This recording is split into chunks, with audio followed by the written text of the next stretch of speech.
नमस्कार। आज हम शिव नारायण के दो बड़े दिलचस्प लेखों पर बात कर रहे हैं जो टेक्स्ला पेज पर है। हाँ, ये लेख इस बात पर है कि हम सीखते कैसे हैं और अलग-अलग तरीकों में क्या समानताएं हो सकती हैं। बिल्कुल, जैसे गांव के माहौल से सीखना या फिर किताबों से सीखना। और एक खास एंगल ये भी है कि किताब पढ़ने को ये सिर्फ दिमागी कसरत नहीं मानते। हाँ, उसे मोटर साइंस मतलब शारीरिक क्रियाओं के विज्ञान से भी जोड़कर देखा गया है। सही। तो आज इन्हीं आइडियाज को थोड़ा खोलते हैं। लेकिन आगे बढ़ने से पहले इन लेखों में दो शब्द हैं जो बार बार आ रहे हैं, ब्रेन पेज और लर्नोग्राफी। क्या आप थोड़ा समझा सकते हैं कि इनका मतलब क्या है, ताकि सुनने वाले भी समझ सकें? हाँ जरूर। देखिए, ब्रेन पेज को ऐसे समझिए जैसे किसी टॉपिक या जानकारी के लिए हमारे दिमाग में एक तरह का नक्शा या ढांचा बन जाता है। अच्छा, एक मेंटल मैप जैसा। बिल्कुल, जब हम कुछ सीखते हैं तो दिमाग जानकारी को ऐसे ही पन्नों या मैप्स में ऑर्गेनाइज करता है, जोड़ता है। इससे याद रखना, यूज करना आसान हो जाता है। ठीक है, ब्रेन पेज मतलब दिमागी नक्शा और लर्नोग्राफी बेसिकली सीखने की इसी प्रक्रिया का अध्ययन है। ये जो दिमागी नक्शे बनते हैं मतलब ब्रेन पेज, ये कैसे बनते हैं, कैसे काम करते हैं, इसी को समझने की कोशिश है लर्नोग्राफी। ओके, ब्रेन पेज, दिमागी नक्शा, लर्नोग्राफी, इन नक्शों को बनाने और समझने का विज्ञान। ठीक है, ये अब क्लियर है। तो चलिए पहले लेख पर आते हैं। वो विलेज लर्नोग्राफी की बात करता है। हाँ। ये एक बच्चे के अपने गांव को सीखने की तुलना किताब से सीखने से करता है। ये तो सुनने में ही काफी इंटरेस्टिंग है। हाँ है तो, मतलब नजरिया काफी अलग है। लेख कहता है कि देखिए, गांव का अपना एक स्ट्रक्चर होता है। अलग अलग मोहल्ले, टोले होते हैं। हर टोले में परिवारों में सदस्य, है ना? हाँ। तो जो बच्चा गांव में पल बढ़ रहा है, वो रोज के अनुभवों से, मतलब जीते हुए, ये सब सीखता जाता है। अच्छा, मतलब वो रट्टा नहीं मारता? नहीं, बिल्कुल नहीं। वो रास्ते पहचानता है, लोगों को जानता है, उसे पता होता है कौन कहाँ रहता है, कौन सा खेत किसका है, जानवर कैसे पालते हैं, स्कूल की तरह। ये सारी जानकारी उसके दिमाग में एक मैप की तरह छपती जाती है। इसी को लेखक ब्रेन पेज मैप्स कह रहे हैं। ये तजुर्बे से मिला ज्ञान है, अनुभवात्मक ज्ञान, जिसे एक्सपीरियंशियल नॉलेज कहते हैं। और फिर इसी की तुलना वो किताबों से करते हैं। हाँ, यहीं पर वो पैरेलल ड्रॉ करते हैं। कहते हैं कि जैसे गांव एक स्ट्रक्चर है, वैसे ही कोई सब्जेक्ट, कोई विषय भी एक स्ट्रक्चर है। अच्छा, कैसे? जैसे विषय की जो यूनिट्स होती हैं, वो गांव के टोलों की तरह हैं। यूनिट्स के अंदर जो चैप्टर्स हैं, वो परिवारों जैसे, और चैप्टर्स के अंदर के जो टॉपिक्स या टास्क हैं, वो समझ लीजिए परिवार के सदस्य जैसे। अरे वाह! तो जैसे बच्चा गांव घूमकर उसका नक्शा दिमाग में बना लेता है, वैसे ही हम किताब पढ़कर विषय का एक वैचारिक नक्शा बनाते हैं। बिल्कुल। तो किताब पढ़ना भी दिमाग में वैसे ही ब्रेन पेज मॉड्यूल बनाता है। बस फर्क ये है कि ये वैचारिक ज्ञान यानी कॉन्सेप्चुअल नॉलेज के लिए होता है। समझ गई। तो गांव, किताब, टोला, यूनिट, परिवार, चैप्टर, सदस्य, टॉपिक। सही। दोनों ही तरीके दिमाग में ज्ञान के स्ट्रक्चर्ड मैप्स बनाते हैं, और ये मैप्स हमारी मेमोरी को और चीजों को अप्लाई करने की क्षमता को, दोनों को मजबूत करते हैं। जैसे गांव का बच्चा फटाक से बतावेगा कि भाई वो रास्ता किधर गया या वो खेत किसका है, वैसे ही जिसने किताब ठीक से पढ़ी है, वो यूनिट्स, चैप्टर्स, टॉपिक्स के बीच का कनेक्शन आसानी से समझा सकता है। तो ये जो सिस्टम लर्नोग्राफी का जिक्र है लेख में, वो इन दोनों तरीकों को, मतलब गांव वाले और किताब वाले, इनको कैसे देखता है? देखिए, सिस्टम लर्नोग्राफी इनको अलग अलग नहीं मानता। वो कहता है ये दोनों कॉम्प्लीमेंट्री हैं, एक दूसरे के पूरक। अच्छा, मतलब अनुभवात्मक सीखना और वैचारिक सीखना दोनों ही जरूरी हैं दिमाग में मजबूत ब्रेन पेज बनाने के लिए। एक से हमें दुनिया का प्रैक्टिकल ज्ञान मिलता है, दूसरे से कॉन्सेप्ट्स और थ्योरी की समझ। ये तो सीखने को देखने का एक बहुत होलिस्टिक तरीका हुआ। और इसी से जुड़ा जो दूसरा लेख है, वो खास तौर पर किताब पढ़ने पर फोकस करता है। हाँ। वो कहता है कि पढ़ना इस सिस्टम लर्नोग्राफी और अच्छी ब्रेन पेज मैपिंग का गेटवे है, प्रवेश द्वार। ये बहुत जरूरी पॉइंट है। पढ़ना सिर्फ इन्फॉर्मेशन लेना नहीं है, ये वो पहली सीढ़ी है जो हमारे दिमाग के कई हिस्सों को जगाती है, विजुअल, ऑडिटरी और यहाँ तक कि मोटर हिस्सों को भी। मोटर हिस्से पढ़ने में? हाँ, और यही एक्टिवेशन फिर टेक्स्ट को समझने, आइडियाज को पकड़ने और फिर उन्हें ऑर्गेनाइज्ड ब्रेन पेज में सेट करने में मदद करता है। और लेख से सिर्फ मेंटल स्किल नहीं बल्कि मोटर साइंस से जोड़ता है। ये थोड़ा सरप्राइजिंग है। पढ़ने में मोटर साइंस का क्या रोल? यही तो इस लेख की सबसे यूनिक बात है। हम आम तौर पर रीडिंग को पूरी तरह से दिमाग का काम मानते हैं, है ना? हाँ, बिल्कुल। पर ये लेख याद दिलाता है कि इसमें फिजिकल एक्शंस भी शामिल हैं, चाहे वो बहुत बारीक ही क्यों ना हो। और ये मोटर कनेक्शन सीखने के लिए बहुत मायने रखता है। लेकिन ये भी सच है कि बहुत से लोगों को, खासकर बच्चों को शुरू में पढ़ने में बहुत दिक्कत आती है। हाँ, आती है। तो लेख बताता है कि ऐसा क्यों होता है और उसे मोटर साइंस से जोड़ता है। यहाँ बात थोड़ी और गहरी हो जाती है। सही कह रहे हैं आप। लेख कुछ खास वजहें बताता है। पहली है न्यूरल रेडीनेस की कमी। न्यूरल रेडीनेस मतलब ये कि पढ़ने के लिए दिमाग के जो सर्किट चाहिए होते हैं, जैसे विजुअल कॉर्टेक्स जो देखी हुई चीज प्रोसेस करता है, या लैंग्वेज समझने वाले सेंटर्स, वो अभी पूरी तरह तैयार या ट्रेंड नहीं है। अच्छा। जैसे पहली बार साइकिल चलाने के लिए मसल्स रेडी नहीं होती, वैसे ही दिमाग भी पढ़ने के लिए शायद पूरी तरह तैयार ना हो। उसे प्रैक्टिस और स्टिमुलेशन चाहिए। ठीक है, दिमाग का तैयार न होना। और दूसरी वजह है लो मोटर एंगेजमेंट। जैसा मैंने कहा, पढ़ने में बहुत फाइन मोटर स्किल्स लगती हैं।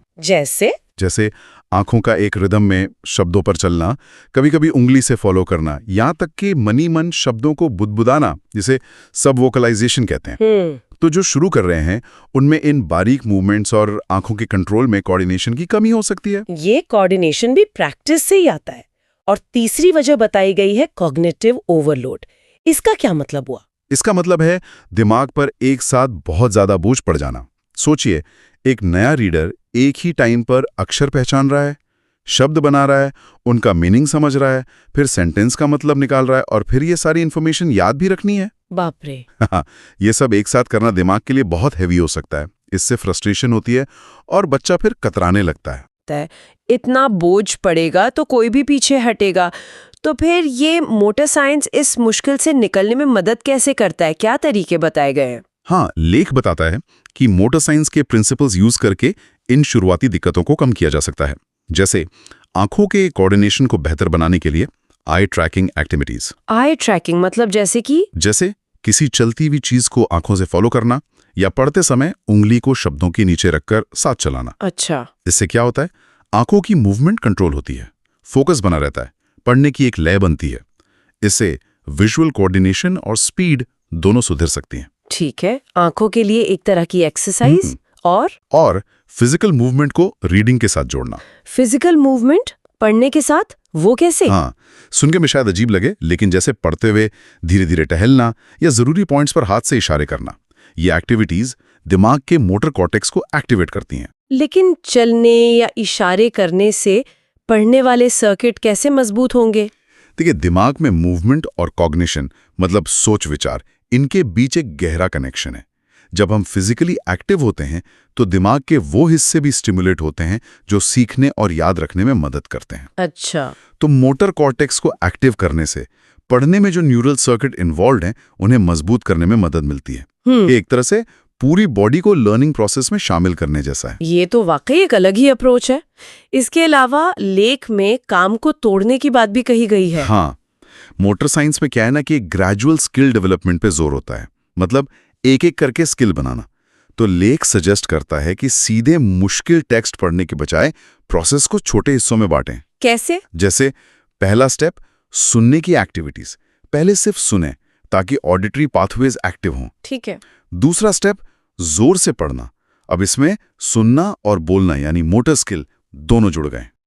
और तीसरा स्टेप, फिर मन में पढ़ना, साइलेंट रीडिंग, ताकि फोकस पूरी तरह समझने और याद रखने पर हो। मतलब धीरे धीरे कॉम्प्लेक्सिटी बढ़ाना और मसल मेमोरी बनाने की भी बात है। बिल्कुल, जैसे साइकिल चलाना या टाइपिंग प्रैक्टिस से ऑटोमेटिक हो जाता है ना। हाँ। वैसे ही पढ़ने से जुड़ी क्रियाएं जैसे पेज पलटना, आंखों को सही जगह टिकाना, टेक्स्ट को स्कैन करना, इनको भी रेगुलर प्रैक्टिस से ऑटोमेटिक बनाया जा सकता है। जब ये छोटी छोटी क्रियाएं बिना सोचे होने लगती हैं तो दिमाग का लोड कम हो जाता है। फिर वो अपनी पूरी एनर्जी टेक्स्ट को गहराई से समझने में लगा पाता है। तो ये सारे प्रिंसिपल्स, ये सिद्धांत क्लासरूम में कैसे इस्तेमाल हो सकते हैं? लेख कुछ प्रैक्टिकल स्ट्रैटेजीज भी बताता है। हाँ बिल्कुल, ये सिद्धांत सीधे क्लासरूम में लागू हो सकते हैं। हाँ। कुछ तरीके जो लेख में बताए गए हैं, बताइए। एक तो पढ़ने का अच्छा माहौल बनाना, ऐसी जगह जहां अलग अलग तरह की किताबें हों, बैठने की जगह आरामदायक हो, डिस्ट्रैक्शन कम हो। ठीक। दूसरा, इंटरैक्टिव एक्टिविटीज जिनमें रीडिंग, फिजिकल मूवमेंट और डिस्कशन शामिल हों, जैसे कहानी के सीन एक्ट करना या जरूरी पॉइंट्स को अंडरलाइन करने या नोट्स बनाने के लिए बच्चों को एनकरेज करना। अच्छा। तीसरा, पीयर रीडिंग, मतलब बच्चे जोड़ों में एक दूसरे को पढ़कर सुनाएं। इससे सिर्फ रीडिंग स्किल नहीं सुधरती, बल्कि कोऑपरेशन और एक दूसरे से सीखना भी बढ़ता है। ये बढ़िया है। फिर छोटे छोटे अचीवेबल गोल सेट करना, जैसे इतने टाइम में ये चैप्टर पूरा करना है, इससे कॉन्फिडेंस बढ़ता है। और टेक्नोलॉजी का इस्तेमाल? हाँ, वो भी है। ऑडियो बुक, ई रीडर या ऐसे रीडिंग ऐप यूज करना जिनमें टेक्स्ट टू स्पीच हो, वर्ड मीनिंग मिल जाए, ये रीडिंग को आसान और इंटरेस्टिंग बना सकते हैं। और ये सब करने के बाद प्रोग्रेस को ट्रैक करना भी तो जरूरी होगा। उसके लिए क्या तरीके बताए हैं? हाँ, प्रोग्रेस मॉनिटर करना जरूरी है। उसके कई तरीके हैं, जैसे हाँ, रीडिंग लॉग मेंटेन करना, बच्चे क्या पढ़ रहे हैं उसका रिकॉर्ड रखें और उस पर अपने विचार लिखें। ठीक है। Regular assessment, time to comprehension, vocabulary, reading speech check करना। फिर पर्सनल फीडबैक सेशंस, बच्चों से बात करके उनकी मुश्किलें समझना, उन्हें गाइड करना। और वो टाइम वाला? हाँ, ये देखना कि एक पूरी किताब पढ़ने में कितना टाइम लग रहा है और क्या समय के साथ इसमें सुधार हो रहा है। और एक और चीज है, ब्रेन पेज क्वालिटी चेक करना। मतलब ये देखना कि बच्चा सीखी हुई इन्फॉर्मेशन को कितनी अच्छी तरह अपने शब्दों में बता पा रहा है। और वो ब्रेन पेज टेस्टिंग, वो क्या है? हाँ, ब्रेन पेज टेस्टिंग का मतलब सिर्फ रटे जवाब सुनना नहीं है। इसमें बच्चों से टॉपिक को समराइज करने को कहना, चैप्टर्स या टॉपिक्स के बीच कनेक्शन बताने को कहना, या सीखी हुई इन्फॉर्मेशन को किसी नई सिचुएशन में अप्लाई करने वाले सवाल पूछना। अच्छा। इससे पता चलता है कि उनके दिमाग में उस सब्जेक्ट का मैप कितना क्लियर और कितना ऑर्गेनाइज बना है। ठीक है, तो हमने गांव से सीखने की बात की, पढ़ने की मुश्किलें और मोटर साइंस वाले समाधान समझे, क्लासरूम टेक्निक्स और प्रोग्रेस मापने के तरीकों पर भी बात कर ली। अब इन सब को एक साथ देखें तो इसका बड़ा मतलब क्या है? मोटर साइंस के नजरिए से पढ़ने में मास्टरी हासिल करने का फायदा सिर्फ एकेडमिक्स तक ही है या उससे आगे भी है? नहीं, इसका फायदा सिर्फ एकेडमिक्स तक नहीं है, ये उससे कहीं ज्यादा गहरा है। देखिए, जब कोई अच्छी तरह पढ़ना सीख जाता है, खासकर इन मोटर कॉग्निटिव प्रिंसिपल्स को ध्यान में रखते हुए, तो वो सिर्फ इन्फॉर्मेशन नहीं लेता, वो अलग अलग आइडियाज, कहानियों, नजरियों के संपर्क में आता है। इससे उसकी क्रिटिकल थिंकिंग, प्रॉब्लम सॉल्विंग की एबिलिटी, क्रिएटिविटी, यहाँ तक कि एम्पैथी मतलब सहानुभूति, वो भी डेवलप होती है। और जाहिर है ये लाइफ लॉन्ग लर्निंग की नींव भी रखता है। बिल्कुल। जो स्टूडेंट्स कॉन्फिडेंस के साथ और असरदार तरीके से पढ़ सकते हैं, वो फ्यूचर में किसी भी फील्ड में खुद से नॉलेज हासिल करने के लिए बेहतर तैयार होते हैं। तो इस सिस्टम लर्नोग्राफी का अल्टीमेट गोल यही है। क्या? इन प्रिंसिपल्स का यूज करके, खासकर मोटर साइंस के जरिए पढ़ने की रुकावटों को दूर करके स्टूडेंट्स को इफेक्टिव ब्रेन पेज मैपिंग के काबिल बनाना। यानी क्लासरूम को सिर्फ इंफॉर्मेशन देने की जगह से बदलकर एक ऐसा माहौल बनाना जहां बच्चे खुद सीखें, अपने दिमागी नक्शे बनाएं, उसके लिए मोटिवेटेड हो। एग्जैक्टली। ये ट्रेडिशनल टीचिंग मॉडल से ब्रेन पेज मॉडल की तरफ एक शिफ्ट है। जब स्टूडेंट्स रीडिंग में माहिर हो जाते हैं तो वो सिर्फ एकेडमिकली बेहतर नहीं होते, वो ज्यादा कॉन्फिडेंट, सेल्फ रिलायंट और प्रॉब्लम सॉल्व करने में केपेबल बनते हैं। ये उन्हें सिर्फ स्कूल के लिए नहीं, लाइफ के लिए तैयार करता है। तो संक्षेप में कहूं, हमने एक तरह से गांव की गलियों से लेकर पढ़ने की बारीक क्रियाओं तक का सफर किया और देखा कि कैसे ये सब लर्नोग्राफी और ब्रेन पेज मैपिंग के अम्ब्रेला के नीचे आते हैं। हाँ, चाहे गांव का स्ट्रक्चर हो या किताब का, दोनों ही हमारे दिमाग में ज्ञान के नक्शे बनाते हैं। बिल्कुल। और सबसे फैसिनेटिंग बात यह है कि कैसे एक्सपीरियंशियल नॉलेज गांव वाला और कॉन्सेप्चुअल नॉलेज किताब वाला एक दूसरे से जुड़ते हैं, और कैसे रीडिंग जैसी एक्टिविटी, जिसे हम अक्सर सिर्फ मेंटल मानते हैं, असल में एक मोटर कॉग्निटिव स्किल है। ये समझना कि नॉलेज को स्ट्रक्चर करना, चाहे वो किसी जगह का नक्शा हो या किसी सब्जेक्ट का, हमारी सीखने और उसे यूज करने की क्षमता को कितनी गहराई से अफेक्ट करता है, ये नॉलेज गेन करने और सिखाने के तरीकों पर एक नई रोशनी डालता है। सही बात है। ये दिखाता है कि रियल वर्ल्ड एक्सपीरियंस और किताबी ज्ञान दोनों ही कितने जरूरी हैं सीखने के लिए। ये पूरी बातचीत वाकई सोचने पर मजबूर करती है।